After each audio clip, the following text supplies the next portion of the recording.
Hello, everybody. Welcome to Medicine and Science on the Pod TV network. I'm Nick Pellavito. I'll be your moderator today for a very exciting and very important show dealing with medicine and science and now apparently politics. For years, science was guided by mathematics and smart people, and today it seems to be misdirected into the political realm. Perhaps someday we need to get our systems away from the politicians like they did with the Federal Reserve and have these people to become more independent from the political mainstay. And the thing we're going to be discussing today, of course, is RFK. Apparently, a gentleman who is a lawyer like myself, with no medical background like myself, and now is going to be heading up, it looks like, the Department of Health and Human Resources, which he has no knowledge about whatsoever. So with that, we have our moderator today, actually, Dr. Michael Patmos, who is board certified in internal medicine and has 10 times more credentials than Robert Kennedy Jr. So with that, we're bringing Dr. Patmos. I mean, I would feel much more comfortable if a medical doctor was head of health and human resources than a lawyer. In other words, when I go to see I go to a hospital, I like to see a doctor. I don't want to see a lawyer. I mean, I'm a lawyer, but I don't think I want to have a lawyer operating on me, and certainly not heading up health and human resources. So very controversial. He passed his first test 14-13, all by party lines. But somewhere along the line, we got to wake up and see who our real leaders are, which are people that have backgrounds. But you may have a different opinion. You may love having lawyers dictate medical procedures. I'm not really sure. Well, good morning, Nick, and good morning to all the viewers and to those others who are joining us today live here. It's always a privilege to spend some time with you. I think you're right. We have entered the realm. I saw this phrase today and I thought it captured it well. We've entered the realm now where the ignorant, led by the malignant, is where we're at. So you're right. RFK passed the Senate Finance Committee on a party line vote, 14-13. His nomination now goes before the entire Senate, where the Republicans have 53 seats and the Democrats have 45. And there are two independents who caucus with the Democrats. So it'll probably go on a party line vote of 53-47. That gives Republicans, they could lose a few votes for Kennedy and still have a comfortable margin. And if they need to, they've got J.D. Vance in their back pocket. So I think it's a fait accompli. RFK will be the next Secretary of Health and Human Services. And I think that is a problem. Not necessarily because he's a lawyer. There have been other lawyers in the past who have served in this cabinet position and done very well because they rely upon the opinions of and the information from qualified physicians to help inform their judgments. But Kennedy doesn't do that. He surrounds himself with unqualified physicians, and he does not have the ability or the skill set to interpret data, which I will show you in a while. So what we have now is we have someone who's going to be Secretary of HHS who harbors some incredibly bad thinking about disease and whatnot, such as he doesn't believe in germ theory. In his book about Fauci, The Truth About the Anthony Fauci, from page 285 to 291, he discusses why he does not believe in germ theory. He doesn't believe that germs cause disease. He doesn't believe that viruses cause disease. He doesn't believe that the HIV virus causes AIDS. This is who is now going to be in charge of health and human services across the United States. Well, let me tell you, so all of this stuff has been very well reported on. But last week during the hearings, Kennedy said something that really caught my attention that I think didn't get picked up by the media. And I want to talk a little bit about that today. Here's what Robert Kennedy said last week. He said that there's a body of literature from Poland that shows that the blacks, quote unquote, the blacks, have a stronger immune system than the whites. And that implies, of course, that there needs to be a different vaccination schedule. So the CDC's Advisory Committee on Immunization Practices has to have a separate, different schedule for the blacks because they have a better immune system. Well, here's what he got wrong about that. First of all, it's not from Poland. There was one article, badly done, poor research by a doctor named Poland, not from Poland, who looked at, it was a very small study, and he looked at, I think, measles vaccination, or maybe it was tetanus, I'm not sure. It was some common vaccine. And he looked at antibody levels by ethnicity. He had a small subset of Black people in the study, and there were some slight differences in antibody levels. So the author of the study never concluded that means that Black people have a stronger immune system and therefore need a different vaccination schedule. But he implied that that's what the study suggested, which is not what it suggested. First of all, it's a very poorly done study. Secondly, the number of people in the demographic group were too small to be a meaningful statistical comparison. And most importantly, antibody titers are just a tiny piece of the immune response. We have cell-mediated immunity, lymphocytes, and all sorts of other immune components. So to suggest that a tiny difference in antibody titers means that your immune system is stronger reflects like a sixth grade or less level of understanding of immunology. I mean, this is something I would expect from a third grader or a fourth grader. I mean, it's just really foundationally wrong on so many levels. So he can't even interpret the data. I don't think he ever read the study. I think one of his staffers told him that. He thought Poland meant the country Poland instead of the author's name Poland. In any case, I think it's pretty clear that Kennedy harbors some significant views that he believes that Black people have a different immune system than white people and they don't need to be vaccinated, which is a very interesting perspective if you're Black. He's also said, interestingly enough, that there's a body of literature that the SARS-CoV-2 virus, which causes COVID, was bioengineered to be an ethnic weapon, and that it was targeted to attack whites and Blacks and spare Ashkenazi Jews and Chinese people. And he said that, and that got widely reported. And he has defended that statement by again saying that, well, there's a body of literature that shows, there, like I said, there are some studies that show some minimal differences in antibody titers. That doesn't translate into a difference in a clinically significant difference. Those are epiphenomena of statistically insignificant. So again, now we have two examples, one, the Blacks, and the other one about Ashkenazi Jews being spared. This virus was bioengineered by the Chinese to spare Ashkenazi Jews. That kind of reminds me of some other leader from a few decades ago. Then his organization, Children's Health Defense, he's the CEO, he started the organization. It's the largest organization in the world spreading misinformation. In fact, studies have shown that it is responsible for more vaccine misinformation on social media than any other single source. And it's run by Robert F. Kennedy. Now, he says he's going to resign from his position as CEO. He still owns the thing. So I don't know what that means. But in any case, what has Children's Health Defense done in the last 20 years or so since it existed? Well, it's promoted a false association of vaccines with autism, which is not the case. But it's also said he's done something very interesting. Children's Health Defense uses very specific messaging to discourage vaccination, depending on the market that they're talking to or the country.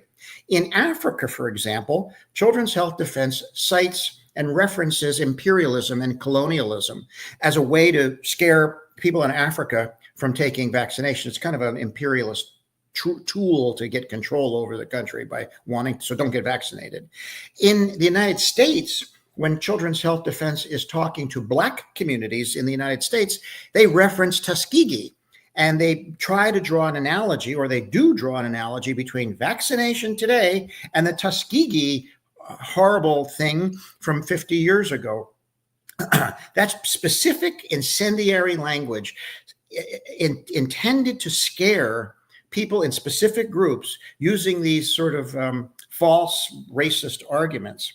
So I think it's pretty clear that Robert Kennedy harbors some very interesting and worrisome racist thinking. I mentioned that he doesn't believe that HIV causes AIDS. He also said during the hearing last week that he doesn't even know if the mRNA vaccine saved any lives, which is fascinating because there's abundant data that shows that millions of lives were saved. Even the House Republican Select Committee on COVID recently released their findings after Trump was reelected. And even the Republican committee concluded, quote unquote, that the COVID vaccine, that Operation Warp Speed was a tremendous success, and that the COVID mRNA vaccine, quote unquote, undoubtedly saved millions of lives. Even the vaccine-hating Republicans concluded that the vaccine saved millions of lives. Robert Kennedy doesn't know if it did or not. How does he not know that? The only reason he doesn't know that is because he doesn't want to know that. He doesn't want to believe it. So anyhow, this man is soon to be head of Health and Human Services, which isn't just a threat to public health in the United States. He's not just a threat to the United States. He's a threat to the entire world, because the United States is the leader in public health around the world. With the CDC, we respond to outbreaks all over the globe and clamp down on them to stop them from spreading. That's all going to be done now. He's gutting the CDC. He's, well, not Kennedy, but Trump has gutted the CDC. Kennedy will soon be on board, and he'll be just doing even worse. One last thing here, I will make a point. A few years ago, before COVID, the World Health Organization has a list of the top 10 threats to global public health. Well, I think it was around 2017 or so, they added the anti-vax movement to the top 10 list of global threats to public health. That's right up there with war, famine, drought, stuff like that. That's where they put the anti-vax movement. The World Health Organization and other very prestigious bodies have estimated that about 1.5 million people in the world die every year from under-vaccination or under-immunization. That is primarily children, primarily Black children, and children of color in third world countries. So who is the leader of that effort? The global leader of the anti-vaccine movement is Robert Kennedy, next Secretary of Health and Human Services. This represents a threat to public health around the world. So far, what Trump has done with respect to public health, he has barred communication from CDC, FDA, and NIH to physicians. He has barred communication from CDC to the World Health Organization. He has barred communication from CDC to and from state health departments, and they took down, it's still not up, they have taken down the data set that physicians rely upon called the Routine Disease Surveillance Update, which contains all the data on what infections are happening where. That information is published every week in the Morbidity and Mortality Weekly Report, which I have used for the last 44 years to help me understand what's infections are happening where when I treat patients. That information is all gone now. It's all offline. We don't know when or if it will ever come back. So they have completely demolished and are demolishing the CDC and our public health infrastructure and putting an anti-vax racist in charge. Here's what's going to happen.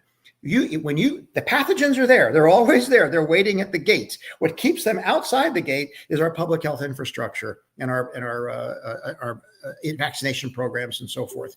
You diminish all that, reduce vaccination, destroy public health, the pathogens will come in. They're already coming in. Tuberculosis is exploding in Kansas. We've got measles, we've got polio, we've got pertussis. All of these diseases will come back, and it won't take long.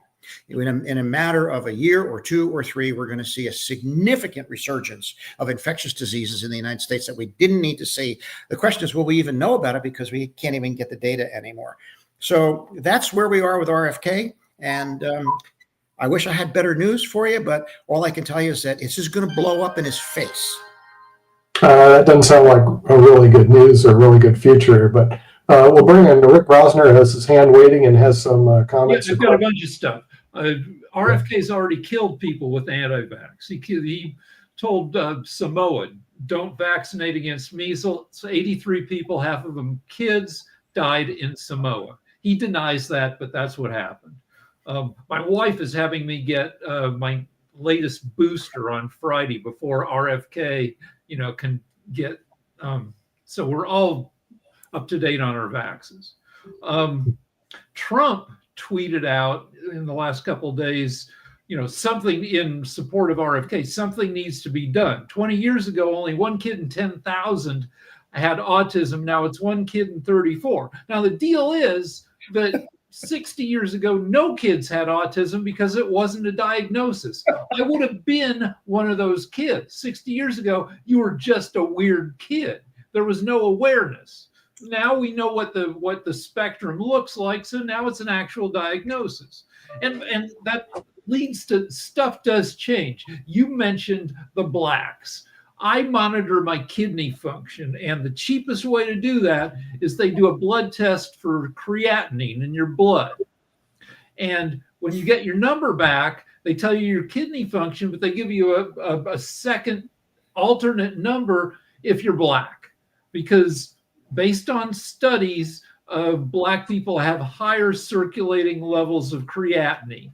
But the deal is that these studies were done in 1972, 77, and 92. And if you're old enough to remember the 70s, everybody was skinny. White people had no asses. It was women didn't wear bras because they didn't need to. We were all jogging. We were all doing a ton of cocaine. We were skinny, except black people had higher muscle mass. The more muscle you have, the higher levels of creatinine you have. But now it's 50 years later, and black people are more likely to be, we're all obese. 74% of Americans are overweight.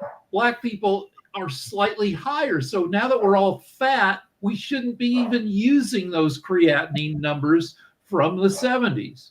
But we're based on small studies of jacked black people. You made a very good point about the diagnostic criteria.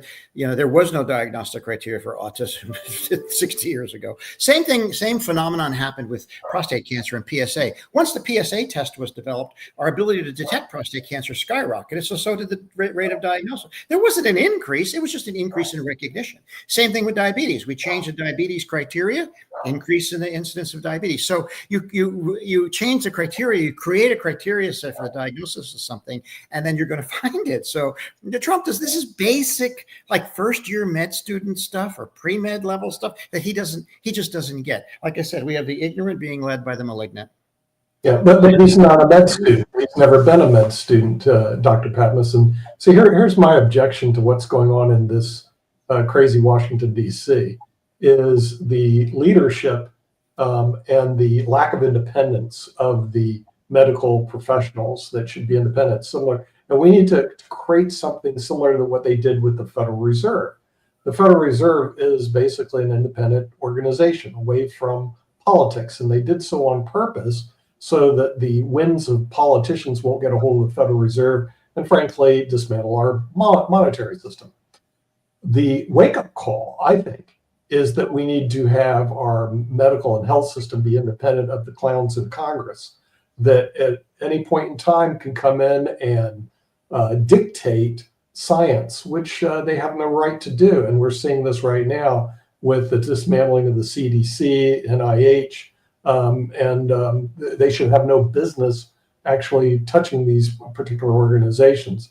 So somewhere along the line, we're going to have to create, similar to what we did with the Federal Reserve, an independent medical group away from the political hacks that are right now in Congress. But, it could come from either side. We don't know, but they have no business. Physician organizations are kicking and screaming right now, filing lawsuits and so forth, but I'm not sure what good it's going to do. I am shocked at how many physicians I hear from who actually support Trump. I can't believe any physician does, but I've heard from colleagues who are supportive of Trump, supportive of RFK, and anti-vaccination. I don't know what medical school they went to. Yeah, well, I mean, if you want to support Trump, that should be independent of having somebody railroad the medical society. I mean, basically, the medicine should be controlled by medical doctors, not by, I hate to say it, not by lawyers. Lawyers have no business, including RFK, heading up any medical society. Is the head of the American Medical Association, is that a is that a lawyer? I mean, no, of course not. That's incredibly stupid. Like I said, go to a hospital. Just what you want to do is see a bunch of lawyers. No, you don't. So the thing is, they're the wrong people at the wrong time at the wrong place, and they need to get the heck out of Dodge. Now, will Congress support that? No, because they're politicians and they're going to do whatever they can do to win an election. Yeah, Rick. I see plenty of people on Twitter who are MAGAs claiming to be doctors and nurses. And I believe most of them, but you can be highly knowledgeable and skilled in one area and an idiot in another area. And if you get a hold of, if you fall into the pit of right-wing media, it's all very self-consistent. If you start getting all your news from right-wing media, it presents a consistent view of the world that's full of BS. I want to mention also knocking down USAID also hurts the world's health. USAID is helping 300,000 people around the world knock back their AIDS and their HIV. And the deal is that people with HIV are often cosmopolitan people who travel the world. HIV, according to some theories, came to the U.S. in 1976 through bicentennial tourism.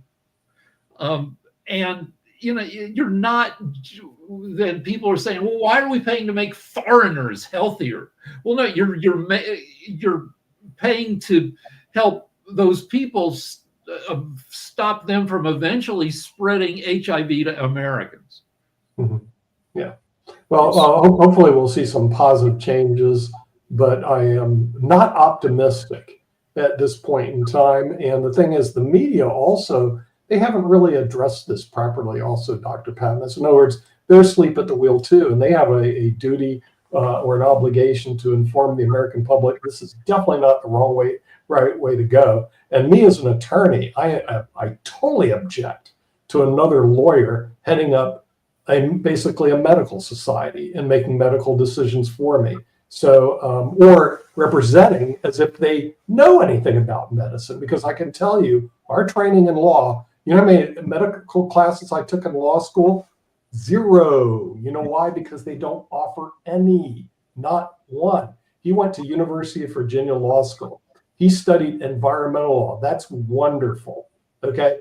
It has nothing to do with biology, chemistry, medicine whatsoever. And you're going to let this guy, this is what I object to very strongly.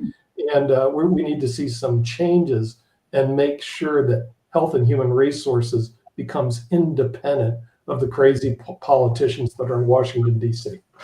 Well, that's my story, and I'm going to stick to it because it's the right thing to do. And if it offends other people doing the right thing, all I can say is too bad. Oh, and I just when I have my operation, I want to see a doctor. I do not want to see a lawyer saying, "Hey, I'm going to do surgery on you tomorrow." No. So, do we have another participant? The other participant bowed out, and I can't tell you why. And the thing is, we'll find out later on. But here's one more fun thing about. I mean, there are. If you listed all the crazy crap about RFK, like the shenanigans with a dead bear cub that he left in Central. But anyway, he was addicted to heroin for like a decade, or at least was a regular heroin user. And he's still addicted to something because during his hearings, he was caught sneaking a nicotine pouch into his mouth. These are like chewing tobacco pouches that you put between your cheek and gum. And he's still addicted to a chemical. Yeah.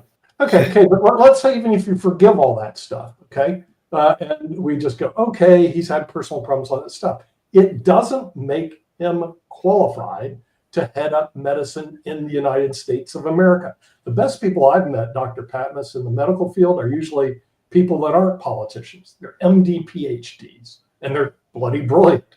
They really know medicine. It's not a bloody attorney. The attorneys know nothing. He's an attorney, and I can promise you he knows nothing. And so for him to head Health and Human Resources is an abomination. You should reach and get an MD, PhD if you want to get somebody who's good, who knows at least something about medicine. But that's my. You touched on something there that I can offer a little insight on. None of the physicians that Trump has surrounded himself with are qualified.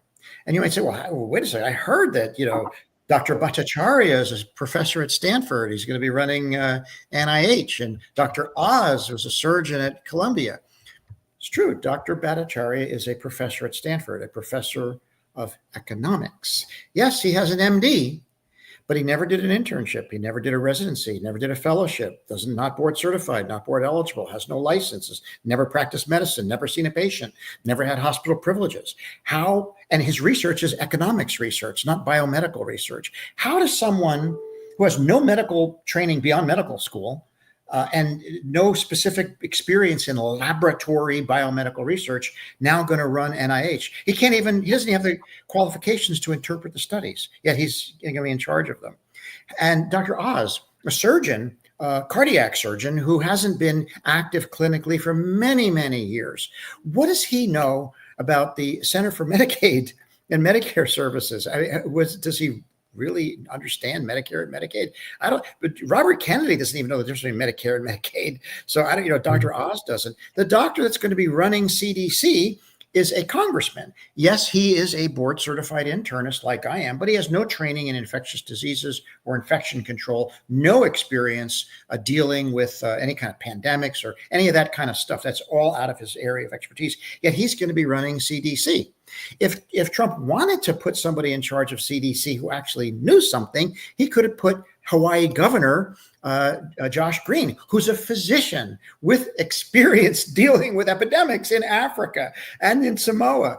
That's someone who would be qualified. So Trump has surrounded himself with physicians who are not at all qualified. This is not surprising. All of the doctors that he's relying upon none of them are infectious disease doctors. They haven't done infectious disease fellowships. Dr. Malone has 1 year pathology internship. Dr. McCullough is a cardiologist who lost his board certification. Dr. Bhattacharya is an economist. Dr. Atlas is a radiologist. None of these doctors are infectious disease doctors. It's like, imagine if you were going to make a proclamation about cancer treatment, but you never consulted a cancer specialist. That doesn't make any. You have to ask the infectious disease doctors what to do about infectious diseases. You can't ask a radiologist. Yeah, and actually, I do understand that sort of pecking order because they even have that in the legal profession. Pam Bondi, who's the nominee for the Attorney General, and my cousin was actually Attorney General of the United States under Nixon and Ford, Bill Saxby, but Bill was basically a politician like Pam Bondi. Well, she went to Stetson Law School, which is from my area in Tampa, which is basically not even a top 100 law school. There are some really good attorneys out there. She's not one of them because she would not even get an interview with the best firms like Kravis, Way and Moore, Sherman and Sterling, Sullivan and Cromwell. A person from Stetson won't even get an interview. But that being said, she's a better nominee because at least she's a lawyer becoming head of the Attorney General of the United States. So I can see at least she's an attorney.